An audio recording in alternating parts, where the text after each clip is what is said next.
Welcome to my YouTube channel BS tutorials. आज मैं आप लोगों के लिए यहाँ क्लास 9 का एक चैप्टर लेकर आया हूँ जिसका नाम है डाइवर्सिटी इन लिविंग ऑर्गेनिजम्स। बात को आगे बढ़ाते हैं। अब यहाँ पढ़ते हैं हम लोग कि डाइवर्सिटी का मतलब क्या होता है। तो डाइवर्सिटी जो वर्ड है वो एक ग्रीक वर्ड से लिया गया है जिसका नाम है डाइवर्सिटा। क्या नाम है? डाइवर्सिटा। इस डाइवर्सिटा का मतलब होता है वैरायटी। क्या होता है?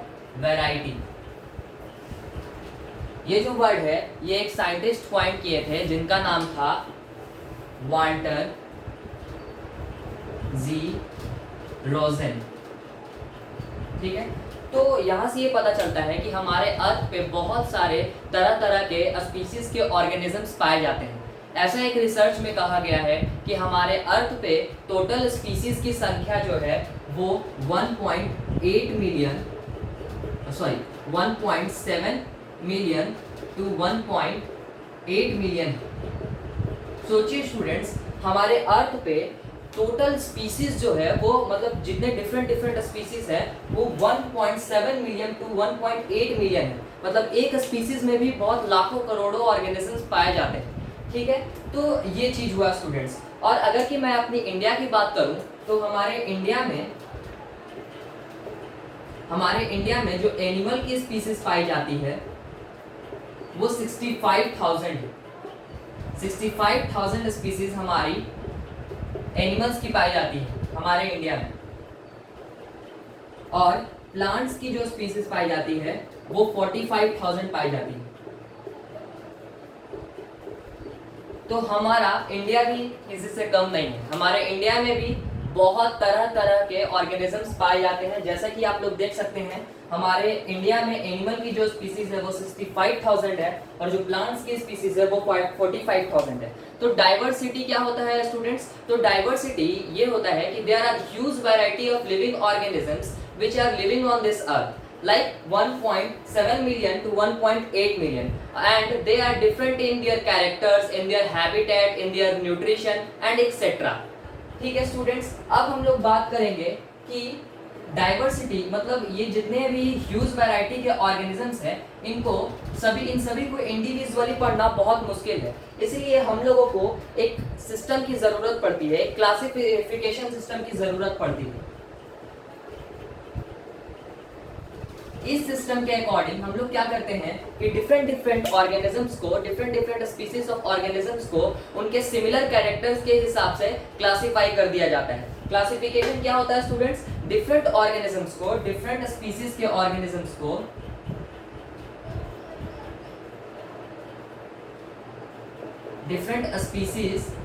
ऑर्गेनिजम्स को उनके सिमिलर कैरेक्टर के अकॉर्डिंग क्लासिफाई कर देना। ठीक है स्टूडेंट्स, क्या करना? क्लासिफाई कर देना। अब यहाँ पे हम लोग पढ़ेंगे कि बेसिस ऑफ क्लासिफिकेशन क्या होता है।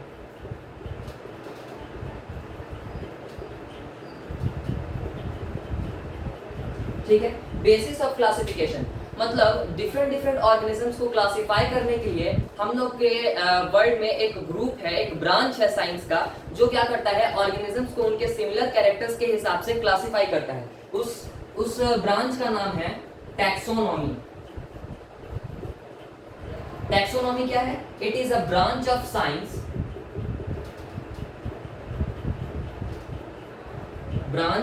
साइंस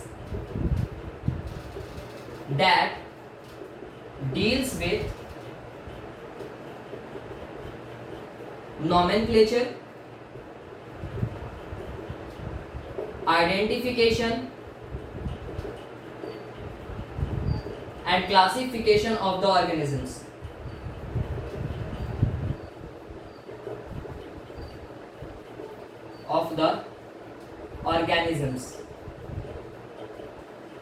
अब आप लोग सोच रहे होंगे कि ये नॉमेनक्लेचर क्या होता है।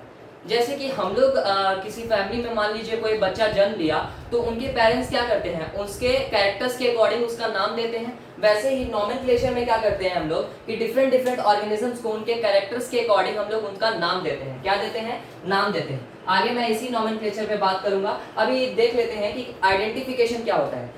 अच्छा, उनके कैरेक्टर्स के हिसाब से उनको क्लासिफाई जब कर देंगे डिफरेंट ग्रुप्स में तो हम लोग उनको क्या करते हैं कि आइडेंटिफाई कर सकते हैं। कि वो कौन से ऑर्गेनिजम्स हैं, उनका कैरेक्टर क्या है। जैसे डॉग के ऑर्गेनिजम्स, जो भी डॉग रहेंगे, डॉग कैटेगरी के ग्रुप के जो ऑर्गेनिज्म रहेंगे उसका उसके जैसा कैरेक्टर होगा, और डिफरेंट डिफरेंट जो ऑर्गेनिज्म रहेंगे उसके उस सिमिलर कैरेक्टर्स रहेंगे। सो अब यहाँ हम लोग बात करेंगे नॉमेनक्लेचर।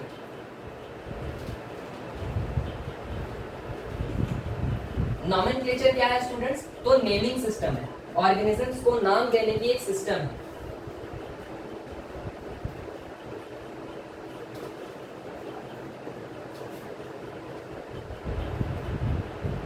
सिस्टम, ठीक है। हम लोग के जो वर्ल्ड में जो नेमिंग सिस्टम चलता है, अच्छा यहाँ ये देखना है कि नॉमेनक्लेचर की जरूरत क्यों पड़ी। तो जैसा कि हम लोग जानते हैं स्टूडेंट्स, अगर कि किसी चीज का नाम इंडिया में, मान लीजिए जैसे कि हम लोग जो स्पैरो होता है उसको गौरैया बुलाते हैं इंडिया में, तो वही इंग्लैंड में उसका नाम हो जाता है हाउस स्पैरो। तो हर जगह नाम बदलते रहेगा। तो हम लोगों को एक ऐसे नेम की जरूरत पड़ेगी जिससे हम लोग क्या करें कि सभी जगह वो नेम ले और वो बंदा समझ जाए कि ये एक पार्टिकुलर ऑर्गेनिजम्स की बात कर रहा है। इसीलिए हम लोग को ये नेमिंग सिस्टम की जरूरत पड़ी। तो हम लोग का जो नेमिंग सिस्टम है वो ऐसा है कि वो 2 वर्ड नेम सिस्टम है। क्या? वो 2 वर्ड कंटेन करता है, ठीक है। It contains 2 word. पहला जो वर्ड रहता है वो जीनस नेम रहता है। क्या रहता है? जीनस नेम रहता है। और जो दूसरा वर्ड रहता है वो स्पेसिफिक एपिथेट होता है और स्पीसीज नेम।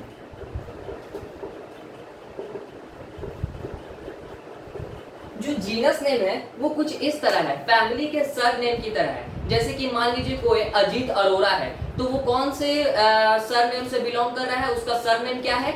अरोरा। तो उसके फैमिली में, उस मेंबर्स के मतलब उसके फैमिली में जितने भी मेंबर्स होंगे उन सभी का नाम जो रहेगा वो क्या रहेगा? उनका जो सरनेम रहेगा वो क्या रहेगा? अरोरा रहेगा। उसी तरह जितने भी स्पीसीज होते हैं, जितने भी सिमिलर स्पीसीज होते हैं, सिमिलर जीनस जो रहता है उनके सरनेम की तरह रहता है, ठीक है। जैसे कि मैं एक स्पीसीज का नाम लिखूं पैंथेरा टिग्रिस,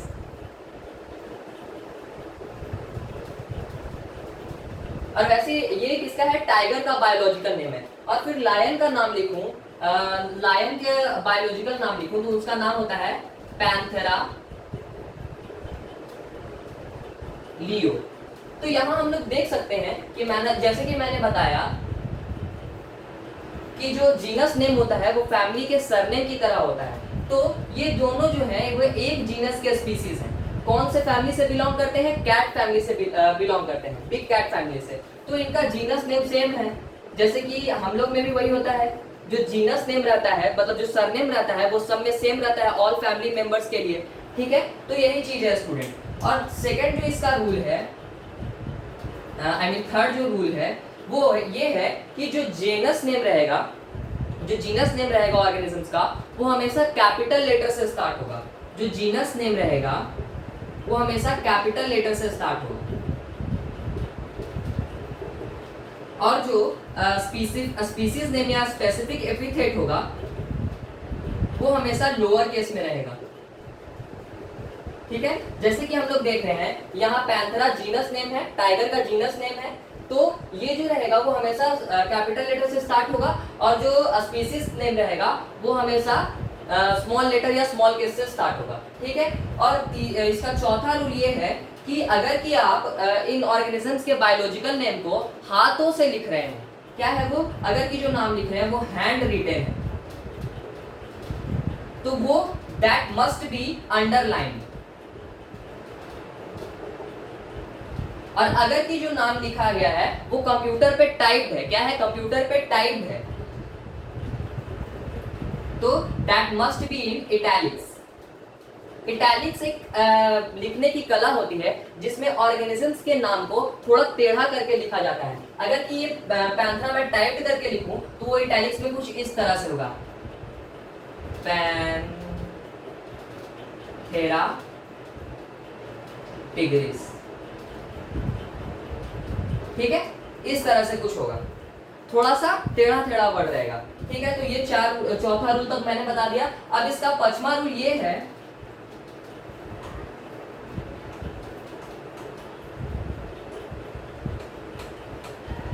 जो भी वर्ड हम किसी ऑर्गेनिजम्स को देंगे, जो भी मतलब वर्ड यूज करेंगे वो must be in Latin word, ठीक है। वो जो रहेगा वो लैटिन वर्ड में रहना चाहिए, लैटिन लैंग्वेज रहना चाहिए।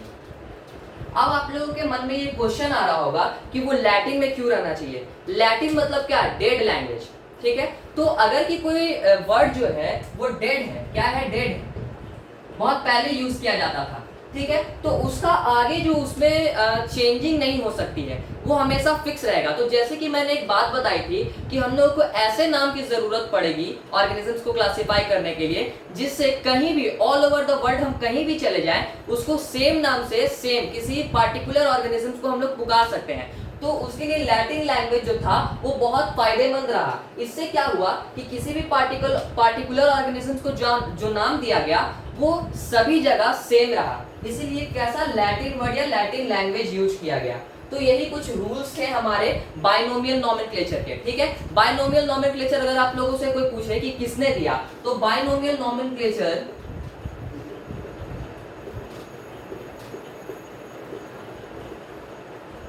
एक साइंटिस्ट ने दिया जिसका नाम था कैरोलस लिनेयस, यही साइंटिस्ट दिए।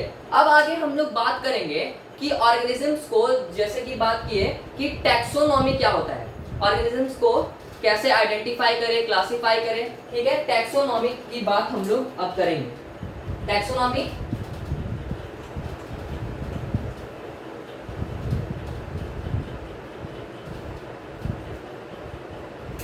टैक्सोनॉमी कुछ देर पहले हम बताएं क्या होता है कि it is a branch in which we study identification, classification and nomenclature। अब हम लोग ने नोमेनक्लेचर को देख लिया है, सही से समझ लिया है। अब क्लासिफिकेशन, तो ऑर्गेनिजम्स को उनके सिमिलैरिटी के हिसाब से डिफरेंट डिफरेंट ग्रुप या कैटेगरीज में बांटा गया, जिसको हम लोग कहते हैं टैक्सोनॉमिक कैटेगरीज।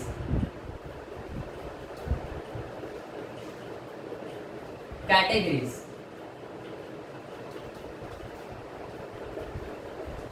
जो ऑर्गेनिज्म बहुत ज्यादा सिमिलर थे उनको एक ग्रुप में रख दिया गया, जो ऑर्गेनिज्म थोड़े कम थे उनको एक ग्रुप में, ऐसे। तो डिफरेंट डिफरेंट टैक्सोनॉमिक कैटेगरीज क्या होता है ये हम लोग देखेंगे। तो जो सबसे बड़ा टैक्सोनॉमिक ग्रुप है वो है किंगडम, फिर हमारा आता है फाइलम,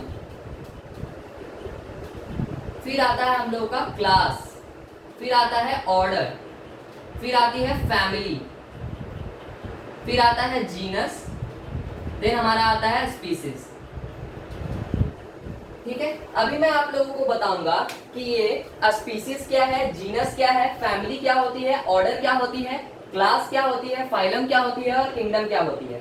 तो स्पीसीज जो होता है वो क्लोजली रिलेटेड ऑर्गेनिजम्स का ग्रुप होता है जो कि आपस में नेचर में इंटरब्रीड कर सकते हैं। क्या कर सकते हैं, इंटरब्रीड कर सकते हैं और अपने जैसे ऑफ स्प्रिंग को प्रोड्यूस कर सकते हैं, ठीक है। तो अभी देख लेते हैं हम लोग स्पीसीज क्या होता है।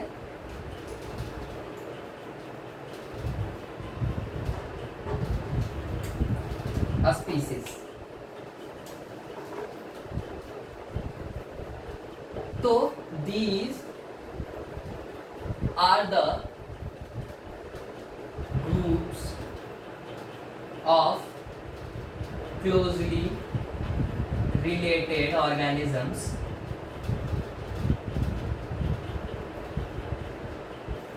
that can interbreed in nature and produce similar offsprings, ठीक है। तो ऐसे मतलब इस दुनिया में रह रहे ऐसे ऑर्गेनिजम्स का ग्रुप जो कि बहुत ज्यादा रिलेटेड हो आपस से, जो बहुत ज्यादा आपस में सिमिलर हो और जो आपस में इंटरब्रीड कर सकते हैं, इंटरब्रीड करके अपने जैसे बच्चों को जन्म दे सके, वैसे क्या उसको बोलते हैं, वैसे ऑर्गेनिजम्स को स्पीसीज में रखा जाता है। लेकिन स्टूडेंट्स इसमें कुछ एक्सेप्शन है, ठीक है।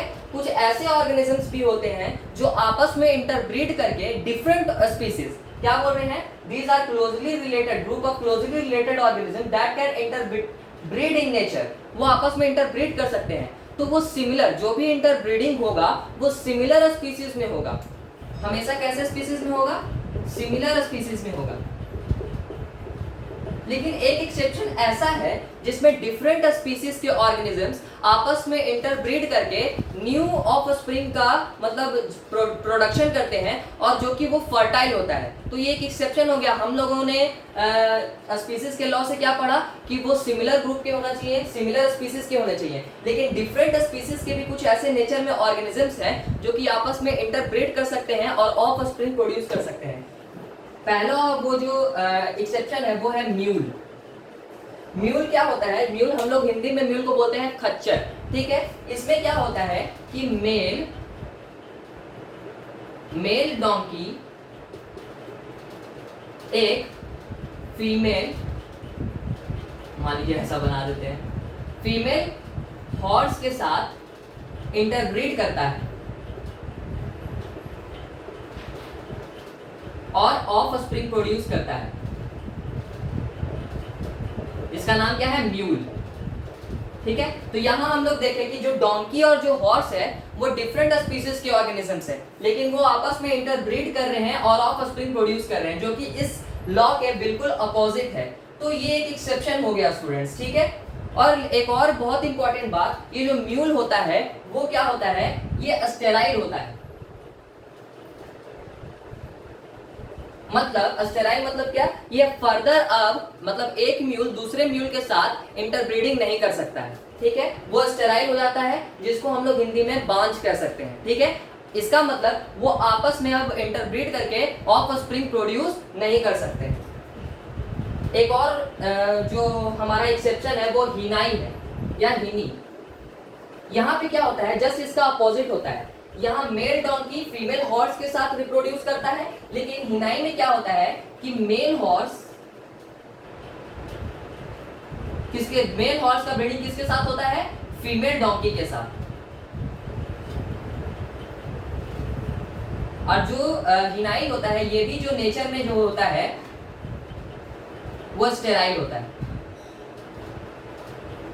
ये मैंने आपको ऐसे ऑर्गेनिजम्स का नाम बताया, डिफरेंट स्पीसीज के ऑर्गेनिज्म जो नेचर में इंटरब्रीड कर सकते हैं, लेकिन कुछ ऐसे ऑर्गेनिजम्स भी होते हैं स्टूडेंट्स जो कि जिसका आर्टिफिशियली इंटरब्रीडिंग कराया जाता है। मतलब एक ऑर्गेनिजम्स है, मैं बताता हूं, जो कि डिफरेंट स्पीसीज के ऑर्गेनिजम्स हैं और वो आपस में इंटरब्रीड करते हैं आर्टिफिशियली, ठीक है। आर्टिफिशियली कैसे कराया जाएगा स्टूडेंट्स, तो आर्टिफिशियली ब्रीडिंग में क्या होता है कि मेल का सेमेन ले लिया जाता है और फीमेल का उसका जो फीमेल रिप्रोडक्टिव पार्ट है या फीमेल जो ये गैमेट है वो ले लिया जाता है, ठीक है, और उसको आपस में फर्टिलाइज कराया जाता है। तो आर्टिफिशियल इंटर ब्रीडिंग का एग्जांपल है हमारा टाइगोन एंड लाइगोन। इसमें क्या कौन रिप्रोड्यूस करते हैं आपस में, इसमें एक मेल टाइगर को किससे के साथ इंटरब्रीड कराया जाता है, हमारा लाइनेस के साथ, मतलब फीमेल लॉयन के साथ। ये टाइगोन है, ठीक है, ये आर्टिफिशियली होता है। और जो लाइगोन है इसमें एक मेल लॉयन को टाइग्रेस के साथ इंटरब्रीड कराया जाता है। तो वो नेचुरल एग्जांपल था जो नेचर में आपस में होता है, लेकिन इसको आर्टिफिशियली टेस्ट ट्यूब में फर्टिलाइजेशन इन दोनों के गैमेट्स का होता है, ठीक है स्टूडेंट्स। तो आज तक मैं आज के लिए बस इतना ही। मैंने आपको सारे क्लासिफिकेशन का एडवांटेज, नीड, बाकी जितने भी कुछ थे बताया, स्पीसीज तक बताया। नेक्स्ट वीडियो में मैं आप लोगों को आगे टैक्सोनॉमिकल कैटेगरीज के बारे में बताऊंगा। आज के लिए इतना ही। होप मेरा वीडियो आप सभी को पसंद आया हो।